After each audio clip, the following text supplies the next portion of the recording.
1단계 해제 조치로 10명까지 교회에 모일 수 있다는 기쁜 소식을 드립니다. 함께 모여서 예배 드릴 날이 점점 다가오고 있습니다. 첫 찬송가 98장, 새 찬송가 90장 같이 부르시겠습니다.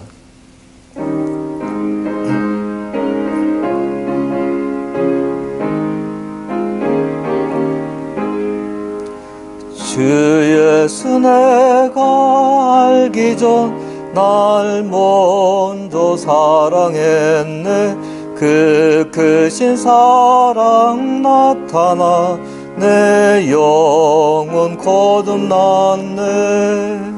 주 내 맘에 늘 계시고 나 주의 안에 있어 저 포도비유 같으니 참 좋은 나의 친구. 내 친구 대신 예수님 날 구원하시려고 그 귀한 몸을 버리사 내 죄를 대속했네.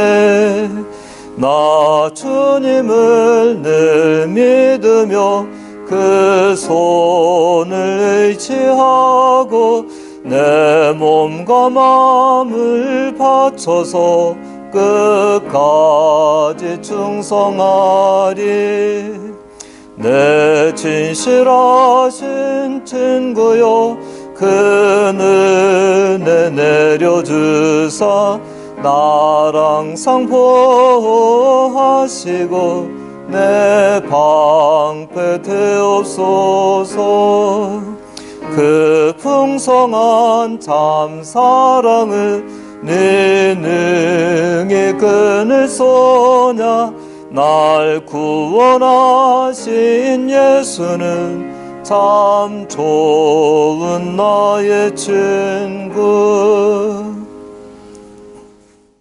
교독문 29번 시편 130편 같이 교독하겠습니다. 여호와여, 내가 깊은 데서 주께 부르짖었나이다. 주여, 내 소리를 들으시며 나의 간구하는 소리에 귀를 기울이소서. 여호와여, 주께서 죄악을 감찰하실진대 주여 누가 서리이까. 그러나 사유하심이 주께 있음은 주를 경외케 하심이니이다. 나 곧 내 영혼이 여호와를 기다리며 내가 그 말씀을 바라는도다. 파수꾼이 아침을 기다림보다 내 영혼이 주를 더 기다리나니 참으로 파수꾼의 아침을 기다림보다 더하도다. 이스라엘아, 여호와를 바랄지어다. 여호와께는 인자하심과 풍성한 구속이 있음이라. 저가 이스라엘을 그 모든 죄악에서 구속하리로다. 다 같이 기도하겠습니다. 만물의 창조주 하나님, 예수 그리스도를 통하여 죽을 수밖에 없는 죄인들을 구원하시고 새 생명을 주신 하나님께 경배와 찬양과 영광을 올려드립니다. 복된 주일에 영상으로나마 예배를 드리게 은혜 주셔서 감사드립니다.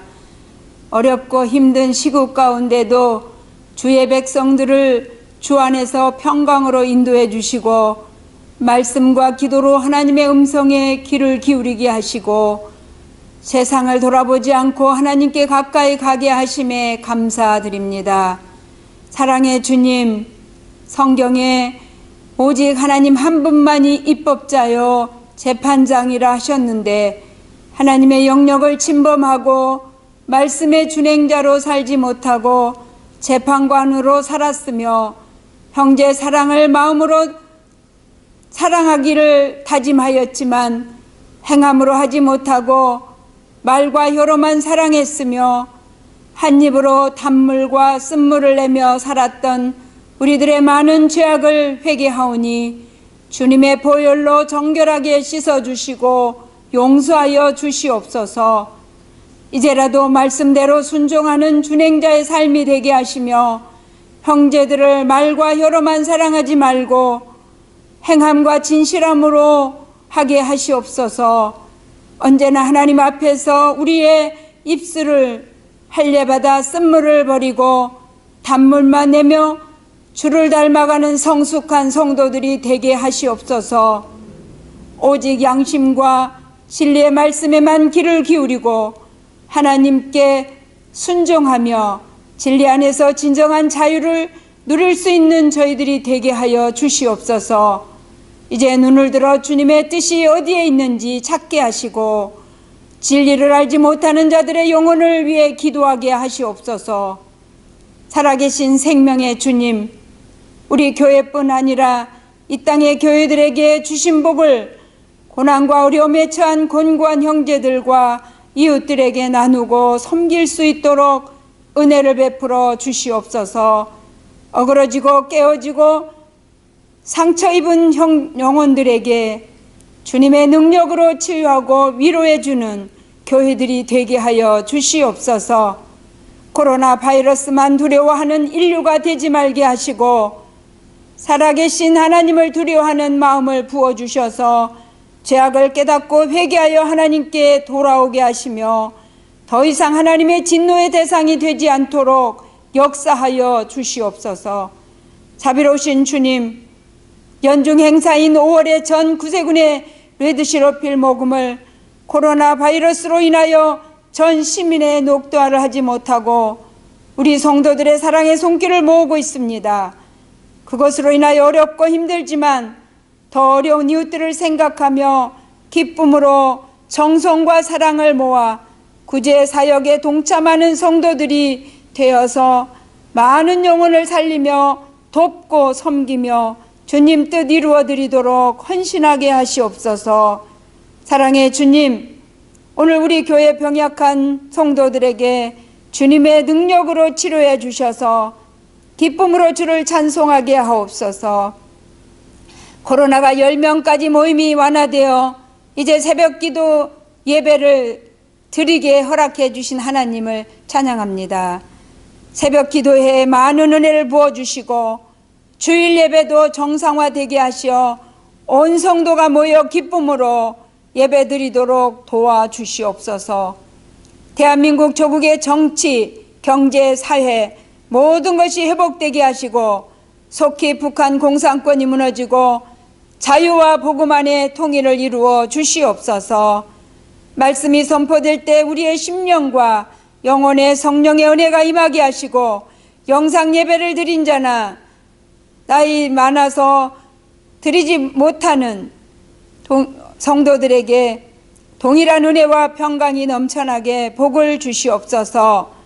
우리의 영상 예배를 기쁘게 받아주시기를 원하오며 거룩하신 예수 그리스도 이름으로 간절히 기도드리옵나이다. 아멘.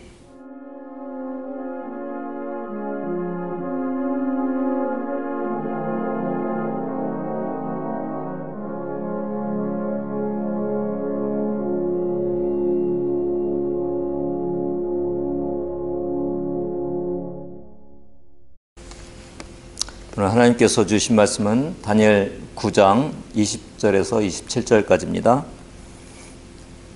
내가 이같이 말하여 기도하며 내 죄와 내 백성 이스라엘의 죄를 자복하고 내 하나님의 거룩한 산을 위하여 내 하나님 여호와 앞에 간구할 때 곧 내가 기도할 때에 이전에 환상 중에 본 그 사람 가브리엘이 빨리 날아서 저녁 제사를 드릴 때 즈음에 내게 이르더니 내게 가르치며 내게 말하여 이르되 다니엘아 내가 이제 네게 지혜와 총명을 주려고 왔느니라.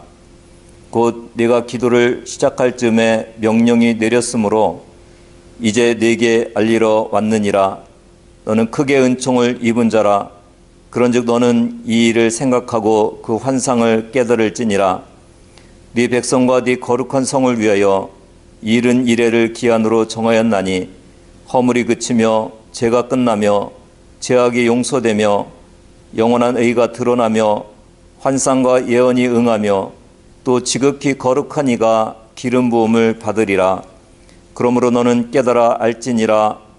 예루살렘을 중건하라는 영이 날 때부터 기름 부음을 받은 자 곧 왕이 일어나기까지 7 이레와 62 이레가 지날 것이요 그 곤란한 동안에 성이 중건되어 광장과 거리가 세워질 것이며 62 이레 후에 기름 부음을 받은 자가 끊어져 없어질 것이며 장차 한 왕의 백성이 와서 그 성읍과 성소를 무너뜨리려니와 그의 마지막은 홍수의 습림 같을 것이며 또 끝까지 전쟁이 있으리니 황폐할 것이 작정되었느니라.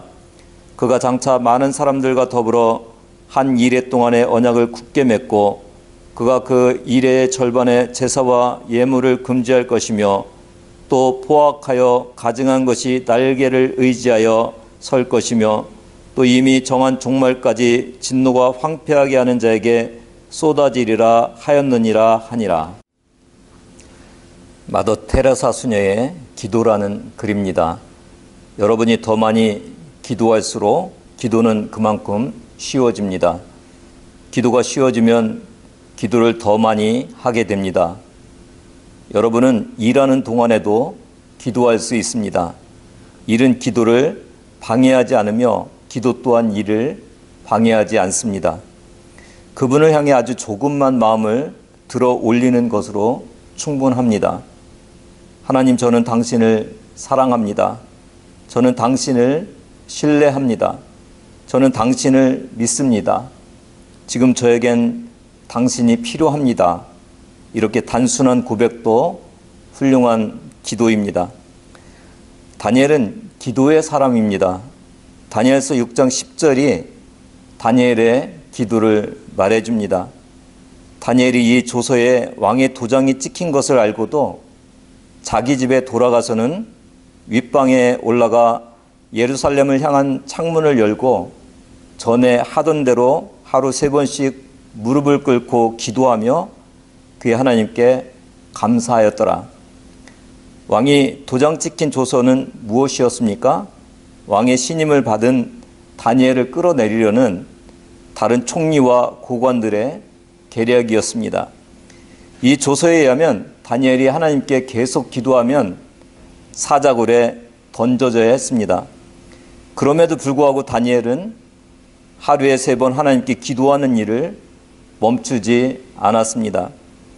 다니엘은 늘 기도하는 사람이었습니다. 일상의 기도가 아닌 사자굴에 던져져야 하는 재앙의 때에도 기도를 멈추지 않는 기도의 사람이었습니다. 오늘 본문에서도 매우 강렬한 기도의 모습을 볼 수 있습니다. 21절입니다. 곧 내가 기도할 때에 이전에 환상 중에 본 그 사람 가브리엘이 빨리 날아서 저녁 제사를 드릴 때쯤에 내게 이르더니, 저녁 제사는 오후 3시에서 4시 사이에 드려졌습니다. 비록 다니엘은 포로로 끌려가 예루살렘 성전에서 멀리 떨어져 있었지만 그의 기도의 시간은 예루살렘 성전의 제사 시간에 맞춰져 있음을 알 수 있습니다. 여러분도 어디에서 무엇을 하든지 교회 중심, 신앙 중심, 하나님 중심이 되기를 바랍니다. 이때까지 도착하게 하기 위해서 하나님은 가브리엘 천사를 빨리 날아가게 하셨습니다. 다니엘이 무슨 기도를 했길래 하나님은 이렇게 서둘러서 하루가 끝나기 전에 그것도 저녁 제사에 맞춰서 천사를 보내셨을까요? 다니엘의 기도는 20절에 나옵니다. 20절입니다. 내가 이같이 말하여 기도하며 내 죄와 내 백성 이스라엘의 죄를 자복하고 내 하나님의 거룩한 산을 위하여 내 하나님 여호와 앞에 간구할 때, 20절의 다니엘의 기도는 특별한 기도는 아니었습니다. 자신과 이스라엘의 백성들의 죄를 사해달라는 기도였고, 또 하나의 기도는 하나님의 거룩한 산을 위한 기도입니다. 하나님의 거룩한 산은 성전이 있는 예루살렘에 있는 시온산입니다. 다시 말하면 예루살렘 성전을 위한 기도입니다. 이스라엘의 존재감은 성전에 있습니다. 성전의 존재감은 하나님이 거기에 살아계시다는 것입니다. 20절에 다니엘의 기도를 하나로 모아보면 이스라엘이 죄 때문에 하나님으로부터 징계를 받으며 포로로 끌려왔는데 죄가 사함받기를 원한다는 내용입니다. 그리고 이제 포로 귀환을 해서 하나님의 성전이 있는 예루살렘을 중심으로 살아가기를 원한다는 기도입니다. 사랑하는 성도 여러분, 하나님께서 가장 원하시는 기도는 하나님께 돌아가기를 원하는 기도입니다. 오늘 다니엘 9장은 포로기환이 얼마 남지 않은 시점에서 다니엘은 70년 만에 포로기환이 된다는 예레미야의 책을 읽고는 금식하고 기도하는 모습입니다. 다니엘은 빨리 예루살렘으로 돌아가고 싶었습니다. 하나님의 성전이 회복되는 것을 가장 소망했습니다. 21절에서 가브리엘을 빨리 서둘러 다니엘에게 보낸 분은 하나님이십니다. 다니엘이 이 기도를 듣고 더 마음이 불타신 분은 다니엘이 아니라 하나님이셨음을 알 수 있습니다. 사랑하는 성도 여러분, 무엇이 하나님을 불타게 하고 있습니까? 이것을 알기 위해서는 가브리엘이 갖고 온 응답을 보면 알 수 있을 것입니다. 그런데 가브리엘이 다니엘에게 기도 응답을 주기 전에 이런 말을 합니다. 22절, 23절입니다. 22절, 내게 가르치며 내게 말하여 이르되 다니엘아, 내가 이제 네게 지혜와 총명을 주려고 왔느니라. 23절, 곧 내가 기도를 시작할 즈음에 명령이 내렸으므로 이제 네게 알리러 왔느니라. 너는 크게 은총을 입은 자라. 그런즉 너는 이 일을 생각하고 그 환상을 깨달을지니라. 22절에서는 지혜와 총명을 주려고 왔다고 했습니다. 23절에서는 너는 크게 은총을 입은 자라고 말합니다. 그러면서 그 환상을 깨달으라고 말합니다. 사실 가브리엘이 다니엘에게 주고자 한 내용은 따로 있습니다.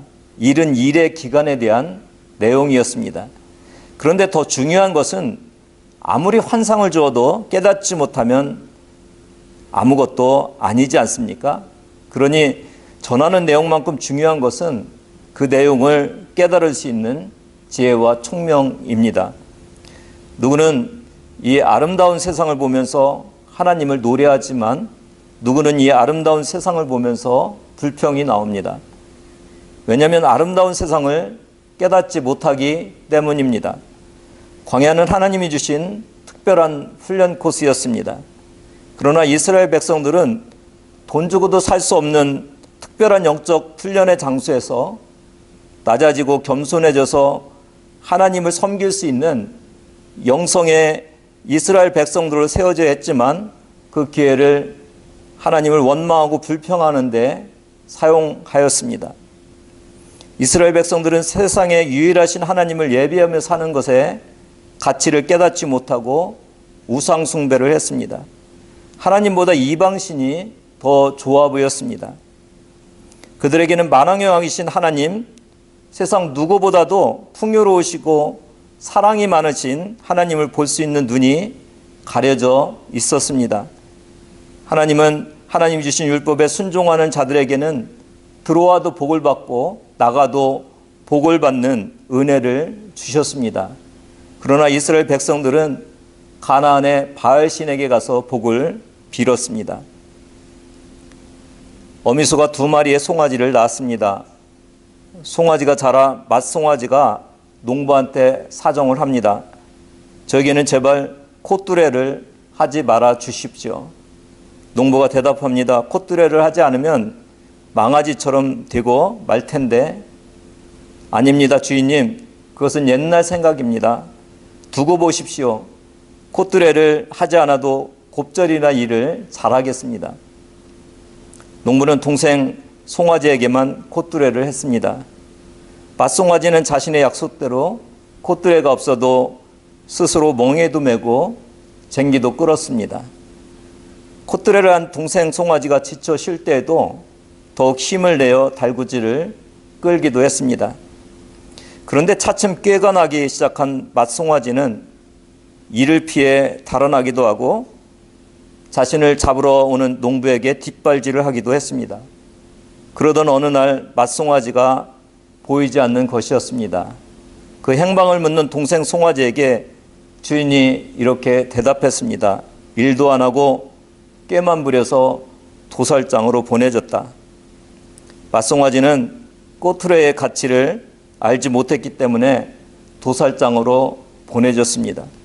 이렇게 우리에게 꼭 필요한 것이 무엇인지 깨닫는 은혜가 바로 가장 큰 은혜입니다. 사도 바울은 로마서 8장 18절에서 이렇게 고백합니다. 생각하건대 현재의 고난은 장차 우리에게 나타날 영광과 비교할 수 없도다. 사도 바울은 보이는 고난보다 보이지 않는 영광이 더 가치 있다는 것을 알 수 있는 은혜를 받았습니다. 3층천에 올라갔던 바울은 세상에 살기보다 천국에 가는 것을 원했습니다. 믿음이 있는 자는 세상의 고향이 아닌 그보다 더 나은 천국의 본향을 보는 영적인 눈이 열린 자들입니다. 모세는 그리스도를 위하여 받는 수모를 애굽의 모든 보화보다 더 큰 재물로 여기는 은총을 입었습니다. 보이는 만큼 볼 수 있고 아는 만큼 살아갈 수 있습니다. 행복은 있어도 누릴 수 있지만 행복이 있다고 해서 다 누릴 수 있는 것은 아닙니다. 있지만 누리지 못하고 사는 사람들이 참 많이 있습니다. 특별히 영적인 부유함은 아무나 누릴 수 있는 것이 아닙니다. 하나님께서 깨닫게 해주셔야 감사할 수 있고 그 풍요를 누릴 수 있는 것입니다. 우리에게 주신 것들을 볼 수 있는 지혜와 총명을 허락해 주시기를 바랍니다. 오늘 본문을 통해서 알 수 있는 것은 기도응답은 기도가 응답되었을 때 그것을 깨달을 수 있는 지혜와 총명을 먼저 받는 것입니다. 가브리엘 천사에 대한 언급이 있는 곳은 다니엘 8장, 9장 그리고 누가복음 1장입니다. 가브리엘이 직접 세상에 찾아온 구절은 오늘 본문인 다니엘 9장과 누가복음 1장입니다. 세례 요한의 아버지인 사가랴에게 세례 요한의 탄생을 알리기 위해서 왔고 그 뒤에 갈릴리 나사렛 요셉과 약혼한 마리아에게 예수님의 탄생을 알리기 위해 찾아왔었습니다. 세례 요한이 이 땅에 온 것도 예수님의 사역을 예비하러 온 사람이라고 하면 결국 하나님께서 이 땅에 가브리엘 천사를 보낼 정도의 소식은 예수님의 탄생입니다. 다니엘의 기도 내용이 무엇입니까? 죄사함과 성전의 회복입니다. 다니엘에게 포로 귀환은 포로 생활에서의 해방이 중요한 것이 아닙니다. 다니엘에게 포로 귀환은 하나님으로부터 죄사함을 받고 하나님을 섬기는 성전 제사가 회복되는 것이었습니다. 오늘 우리에게도 우리를 힘들게 하는 것에서부터 벗어나기를 원하실 것입니다. 경제적인 어려움에서 벗어나기를 원하실 것입니다. 마음의 부담에서 벗어나기를 원하실 것입니다. 안정적인 생활을 하기를 원하실 것입니다. 자녀의 문제도 슬슬 풀리기를 원하실 것입니다. 이것은 마치 포로 생활에서의 귀환과 같은 것입니다. 그런데 다니엘은 그 해방보다 해방의 의미를 더 가치 있게 집중하고 보고 있습니다. 사랑하는 여러분, 왜 여러분의 문제가 해결되어야 합니까? 왜 여러분의 무겁게 하는 곳에서 여러분이 벗어나기를 원하십니까? 다니엘은 그 이유가 예배의 회복이었습니다. 이것을 깨달을 때 포로 귀환의 가치가 있는 것입니다. 만약에 이스라엘 백성들이 포로 귀환이 되어도 돌아갔는데 여전히 하나님으로부터 떠나 있고 성전의 제사가 형식화되어 간다면 포로 귀환이 무슨 의미가 있겠습니까? 이런 자세로 다니엘이 기도하는 모습을 보면서 하나님께서 참지 못하시는 것이었습니다. 그의 기도에 응답하고 싶은 불타는 마음이 하나님께 생기신 것입니다. 오늘 우리도 예배 회복을 갈망할 때 하나님께서 속히 응답하실 것입니다. 하나님께 돌아오고 싶은 마음이 강할수록 하나님은 여러분 속에 하나님으로부터 멀어져 있는 모든 것을 해결해 주시고 싶으신 마음이 강렬할 것입니다. 여러분도 하나님의 마음을 뜨겁게 하는 기도를 들으시기를 바랍니다. 가브리엘 천사가 가져온 하나님의 예언의 말씀은 24절에서 26절까지입니다. 24절을 읽습니다. 네 백성과 네 거룩한 성을 위하여 70이레를 기한으로 정하였나니 허물이 그치며 죄가 끝나며 죄악이 용서되며 영원한 의가 드러나며 환상과 예언이 응하며 또 지극히 거룩한 이가 기름 부음을 받으리라. 24절을 보면 70일의 기간을 하나님께서 정하셨습니다. 이 기간은 무엇을 위한 기간입니까? 이 기간은 이스라엘 백성과 거룩한 성을 위한 기간입니다. 다니엘이 백성과 거룩한 성을 위해 기도한 기도 응답의 수가 70일회입니다. 죄가 끝나고 죄악이 용서되는 때가 70일회가 지난 다음입니다. 뿐만 아니라 영원한 의가 드러나며 지극히 거룩한 이가 기름 부음을 받을 때가 바로 70일회입니다. 지금 다니엘은 70년 후에 이스라엘이 포로에서 귀환할 것을 알고 그 귀환을 위해 기도하고 있었습니다. 그런데 하나님은 다니엘에게 또 다른 기간을 알려주시고 계십니다. 그 기간이 70일회입니다. 70년 후 포기하는 이스라엘 백성들의 죄가 용서되는 때입니다. 성전이 회복되는 때가 맞습니다. 그런데 24절의 뒷부분을 보면 포로 귀환으로 성취될 수 없는 또 다른 것들을 말씀하십니다. 영원한 의가 드러나며 지극히 거룩한 이가 기름 부음을 받을 때가 바로 70일회라는 것입니다. 누가복음 1장에서 오늘 다니엘에게 찾아온 가브리엘 천사가 마리아에게 예수님에 대해 말하면서 이런 표현을 씁니다. 35절 후반부입니다. 이러므로 나실 바 거룩한 이는 하나님의 아들이라 일컬어지리라. 영원한 의, 지극히 거룩한 이, 기름 부음을 받을 때라는 표현은 예수님에 대한 예언임을 알 수 있습니다. 하나님의 기도 응답의 심정이 느껴지십니까? 다니엘은 하나님의 백성의 죄로 인해 포로로 잡혀온 것에 대해 속이 상했습니다. 예루살렘에 있는 성전이 파괴된 것이 너무나 마음이 아팠습니다. 그래서 이제 돌아갈 70년이 다 되었다는 것을 알고는 금식하면서 빨리 돌아가 하나님을 섬기는 백성이 되게 해달라고 기도합니다. 그러나 하나님은 이스라엘이 포로 귀환으로 죄의 문제가 완전히 해결되고 하나님을 온전히 섬기는 예배하는 백성이 될 수 없다는 것을 잘 알고 계셨습니다. 인간의 진정한 하나님께를 귀환은 십자가에서 일어나는 것입니다. 인간의 죄를 사함받을 수 있는 진정한 때는 예수 그리스도께서 이 땅에 오셔서 우리를 대신하여 죽으시는 때입니다. 마치 가브리엘 천사를 예수님의 어머니 마리아에게 보내어 알리듯이 하나님은 다니엘의 죄사함과 성전 회복에 대한 기도에 감동이 되셔서 예수 그리스도의 태어나심을 다니엘에게 기도 응답으로 주시길 원하셨습니다. 그 마음이 너무 커서 너무 강렬해서 가브리엘을 빨리 다니엘에게 가게 하신 것입니다. 미국의 어느 목사님이 농부의 집에 하숙을 하고 있었습니다. 그 농부는 예수를 믿지 않고 그 부인은 늘 남편을 위해 기도하고 있었습니다. 그래서 그 목사님은 농부의 남편에게 그리스도의 십자가의 죽음의 의미를 설명할 기회를 찾고 있었습니다. 하루는 아침에 그 농부가 목사님을 부르더니 닭장에 같이 가자고 했습니다. 가보니까 그 닭장 둥우리에 암탉이 앉아 있는데 그 날개 밑에서 막 병아리들이 삐약삐약 소리를 내면서 한 마리씩 기어 나오고 있었습니다. 그런데 그 농부가 암탉을 건드려 보라고 해서 툭 건드렸더니 암탉이 죽어 있었습니다. 농부가 말하기를 저 머리에 상처를 보십시오. 족제비란 놈이 그 몸에서 피를 다 빨아먹어도 그 놈이 새끼들을 잡아먹을까 봐 꼼짝도 하지 않고 그대로 죽은 것입니다. 그때 목사님은 저것이 바로 그리스도와 같은 것입니다. 그는 십자가에서 모든 고통을 참으셨습니다. 이것이 하나님의 마음입니다. 하나님은 인간을 죽도록 사랑하십니다. 인간의 죄를 사하기 위해서 목숨을 내놓는 사랑을 하십니다. 우리의 불신앙의 딱딱한 마음을 부드럽게 하기 위해서 성령님을 보내주셨습니다. 오늘 우리가 경험하는 이 은혜의 사건을 하나님께서는 다니엘에게도 빨리 전하고 싶었던 것입니다.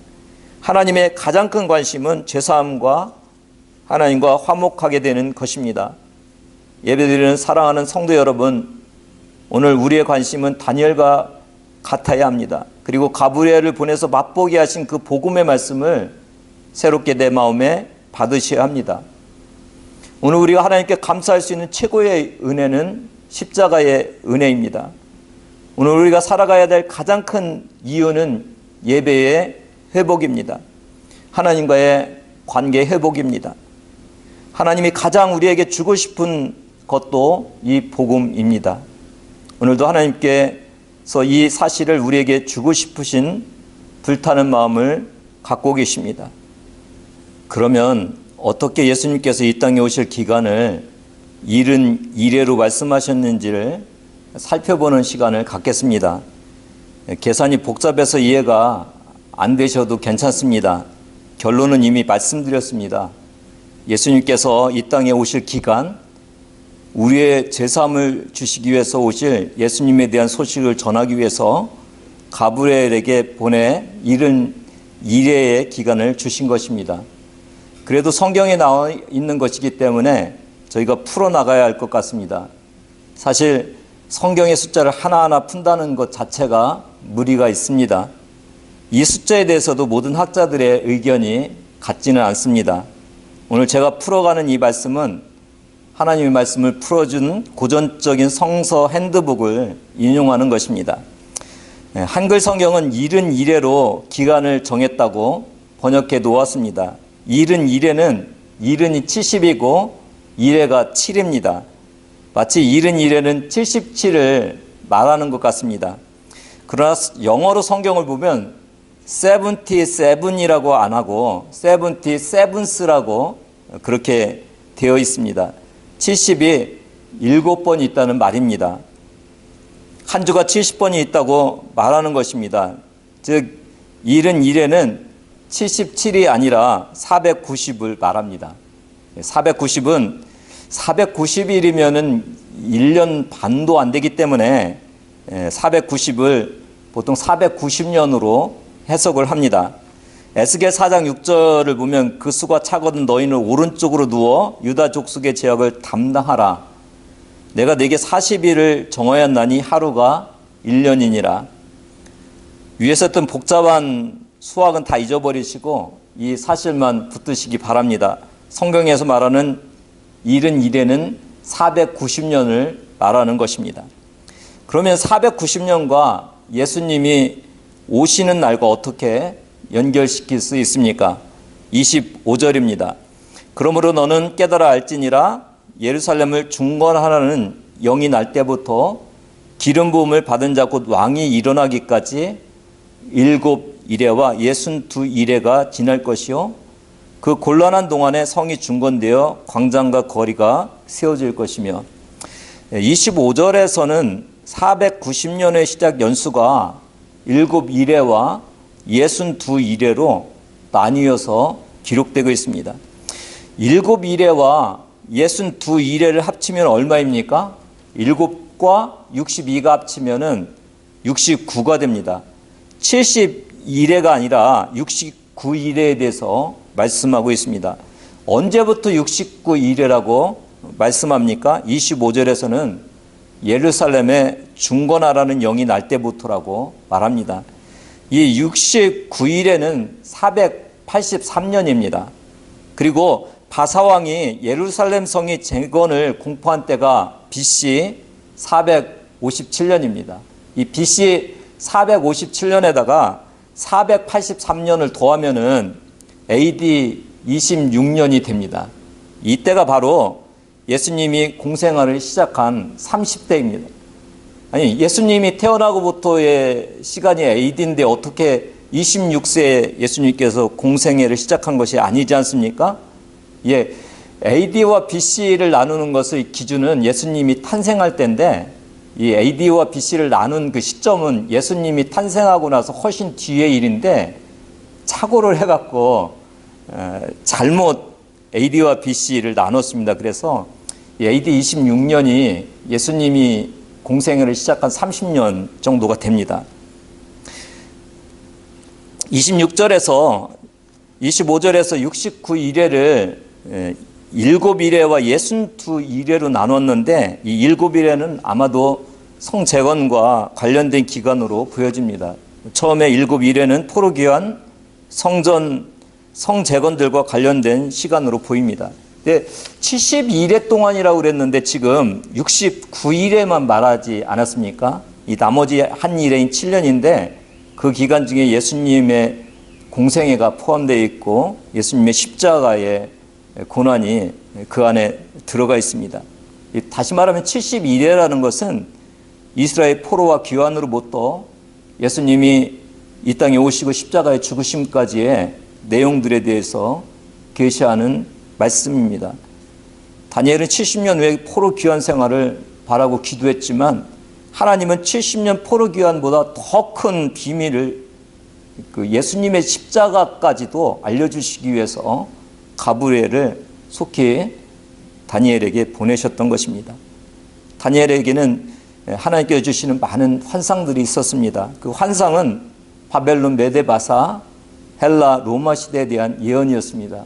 제가 계속 지금 다니엘서를 말씀을 드리고 있는데 모든 예언이 다 성취되었음을 늘상 강조했습니다. 오늘 우리에게 이 다니엘서에서 예언한 것들이 성취되는 것이 어떤 의미가 있는지를 한번 생각해보는 그런 시간이 됐으면 좋겠습니다. 하나님이 세상 역사를 이끌어 가시는 분임을 우리에게 증명해 주시는 것입니다. 특별히 다니엘서는 하나님의 백성인 이스라엘 백성과 관련되어 있는 그 나라들을 하나님께서 세우시고 또 패하게 하신다는 것을 알 수가 있습니다. 이 뜻은 오늘도 하나님의 세상 구원의 섭리 속에서 일어나는 나라들은 하나님께서 구원 계획 속에서 움직여가고 계시다는 것을 알 수가 있습니다. 두 번째, 다니엘의 예언이 주는 의미는 성경에 남아있는 예언은 반드시 성취된다는 것입니다. 성경에서 우리에게 주고 있는 가장 분명한 예언은 이 세상의 역사는 종말이 있다는 것입니다. 그리고 그 종말과 함께 세상에 살던 모든 사람은 천국과 지옥 어느 한쪽으로 가야 한다는 것입니다. 영생도 있고 마지막 심판도 있습니다. 종말에는 환난도 있습니다. 다니엘이 금식하면서 하나님의 백성의 제사함과 하나님의 성전의 회복을 기도했던 것처럼 우리도 지금 예수님의 십자가의 은혜로 많은 사람들이 제사함을 받고 영원한 천국에 하나님과 함께 살아가는 그때를 위해서 기도해야 합니다. 하나님의 말씀 모두 성취되어 왔습니다. 그리고 앞으로도 성취됩니다.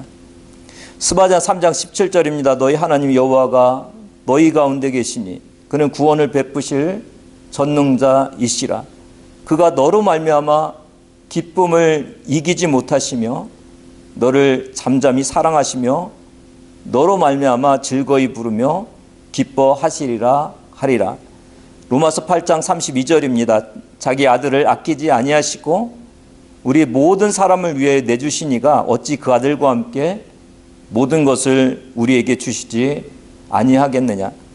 계시록 21장 4절입니다. 모든 눈물을 그 눈에서 닦아주시니 다시는 사망이 없고 애통하는 것이나 곡하는 것이나 아픈 것이 다시 있지 아니하리니 처음 것들이 다 지나갔음이 이러라. 이것이 하나님께서 여러분에게 빨리 가서 전해주고 싶은 말씀입니다. 그리고 이 말씀들은 반드시 성취됩니다. 조금 있으면 하나님께서 여러분을 보면서 기쁨을 이기지 못하는 것을 눈으로 확인할 것입니다. 천국에서 우리에게 나타날 영광을 바라보면서 놀랄 것입니다. 눈물도 없고 사망도 없고 애통하지도 않는 천국이 진짜 여러분에게 반드시 옵니다.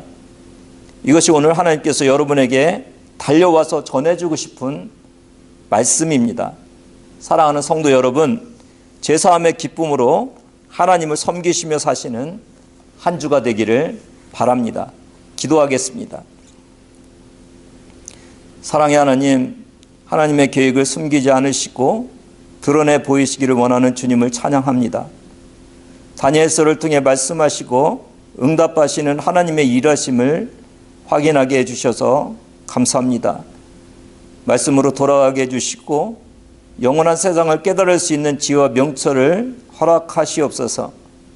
오늘도 마음과 정성을 다해 드려진 각종 귀한 예물을 받아주시고 하나님께서 주신 우리를 향한 미래가 얼마나 복된 것인지를 깨닫고 누리게 하여 주시옵소서. 예수님의 이름으로 기도드립니다. 아멘. 마지막 찬송가 416장 새 찬송가 294장 부르시겠습니다.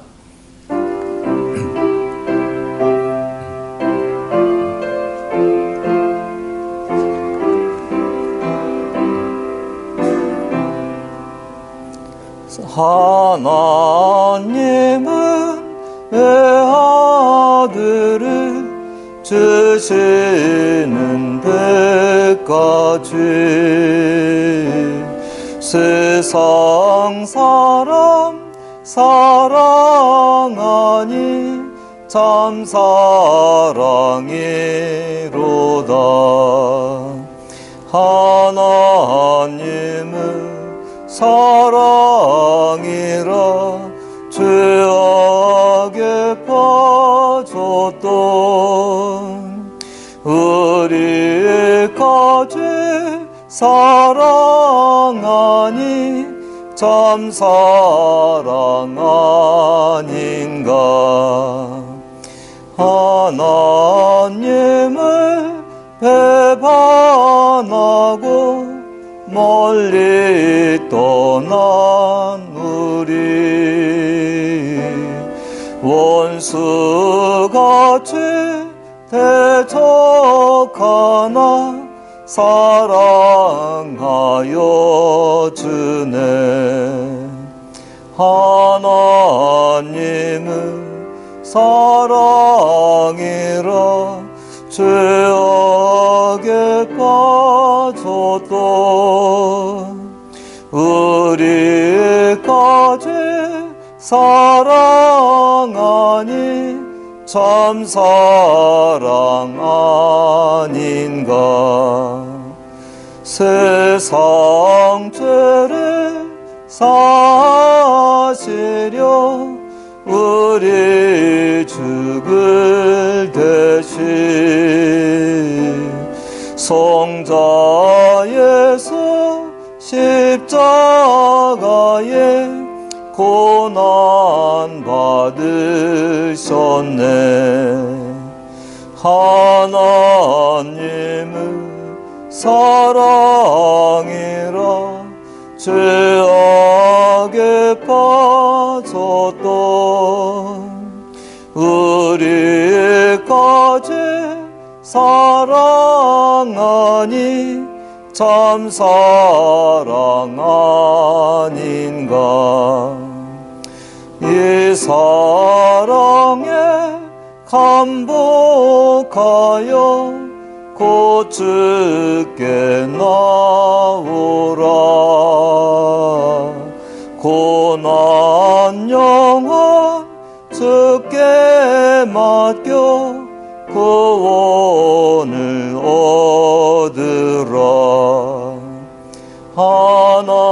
하나님은 사랑이라 죄악에 빠졌던 우리까지 사랑하니 참 사랑 아닌가.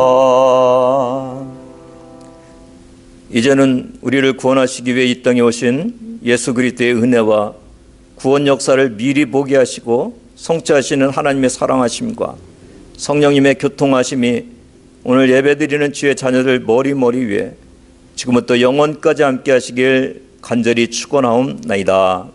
아멘.